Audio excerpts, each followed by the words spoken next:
रात के अंधेरे में सुनसान सड़कें हमेशा डरावनी लगती हैं। लेकिन क्या हो अगर कोई ऐसी बस हो जो सालों पहले दुर्घटनाग्रस्त होकर खत्म हो चुकी हो, लेकिन फिर भी हर अमावस्या की रात उसी सड़क पर दिखाई देती हो। और उससे भी डरावनी बात, उस बस में चढ़ने वाले लोग कभी वापस नहीं आते।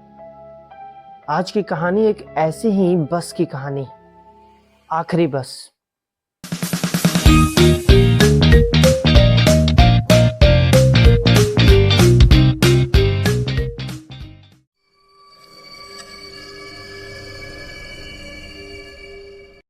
बात है साल 2026 की।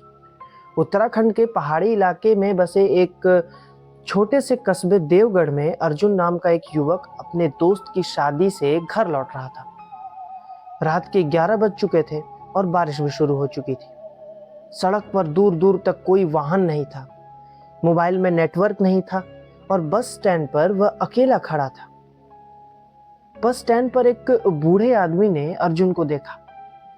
वो उसके पास आया और धीरे से बोला, बेटा, अगर 12 बजे के बाद कोई भी बस आए ना तो उसमें मत बैठना। ये सुन के अर्जुन हंस पड़ा। उसे लगा बूढ़ा पागल हो चुका है, लेकिन बूढ़े के चेहरे पर मुस्कान नहीं थी, सिर्फ डर था।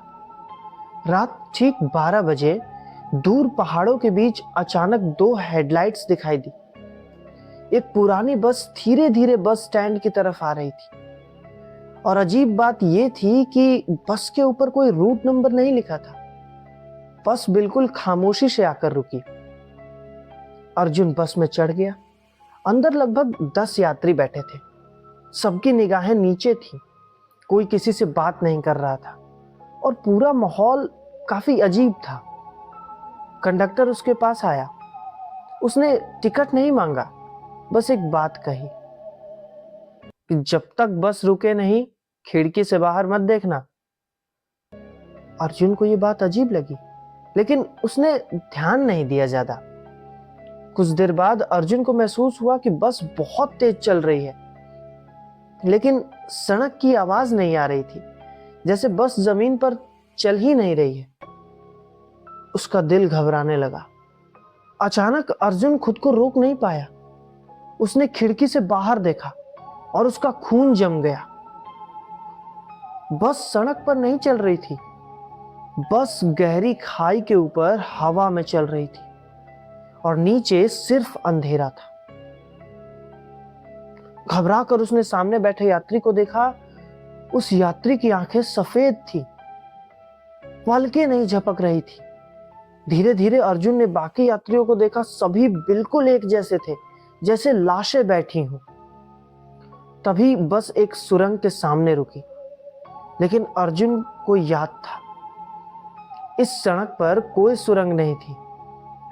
कंडक्टर ने मुस्कुराकर कहा, अब आखिरी स्टॉप आने वाला है। बस सुरंग में दाखिल हुई। अंदर पूरा अंधेरा था। फिर अचानक बस की लाइट जल उठी और अर्जुन ने देखा बस के हर यात्री की गर्दन टेढ़ी थी, जैसे किसी भयानक दुर्घटना में टूटी हो। कंडक्टर धीरे धीरे उसकी तरफ बढ़ा और बोला, हम सब उसी दुर्घटना के यात्री हैं जो 15 साल पहले हुई थी। अर्जुन के शरीर में सिहरन दौड़ गई। अचानक अर्जुन को एक अखबार की खबर याद आई। 15 साल पहले इसी रास्ते पर एक बस खाई में गिर गई थी और उसमें बैठे सभी लोग मारे गए थे, कोई नहीं बचा था। कंडक्टर मुस्कुराया और बोला, हर अमावस्या को हमें एक नया यात्री चाहिए। बस में बैठे सभी लोग एक साथ उसकी तरफ देखने लगे। अर्जुन सीट से कूदकर दरवाजे की तरफ भागा। बस अभी भी सुरंग में थी। तभी दरवाजा खुला और बाहर सिर्फ अंधेरा था, लेकिन पीछे से सैकड़ों हाथ उसकी तरफ बढ़ रहे थे। जान बचाने के लिए अर्जुन ने चलती बस से छलांग लगा दी। उसे लगा वह मर जाएगा, लेकिन अगले ही पल वह सड़क किनारे पड़ा था। सुबह हो चुकी थी और पुलिस ने उसकी बात पर विश्वास नहीं किया। लेकिन जब वह घर लौटा, उसने अपनी जेब में कुछ महसूस किया। उसकी जेब से एक पुराना बस टिकट निकला जिस पर तारीख लिखी थी 18 अगस्त 2011 और नीचे यात्री संख्या 11 लिखा था। लेकिन दुर्घटना में मरने वाले यात्रियों की संख्या भी 11 ही थी। इस वक्त अर्जुन समझ गया कि वह बचा नहीं था, बस ने उसे अपने यात्रियों में शामिल कर लिया था। और आज भी हर अमावस्या की रात उस सुनसान सड़क पर एक पुरानी बस दिखाई देती है जिसकी खिड़की से एक युवक बाहर देखता रहता है और अगले यात्री का इंतजार करता रहता है। तो ये थी आज की एक कहानी। कमेंट करके जरूर बताइए कि आपको ये कहानी कैसी लगी और तब तक के लिए हर हर महादेव।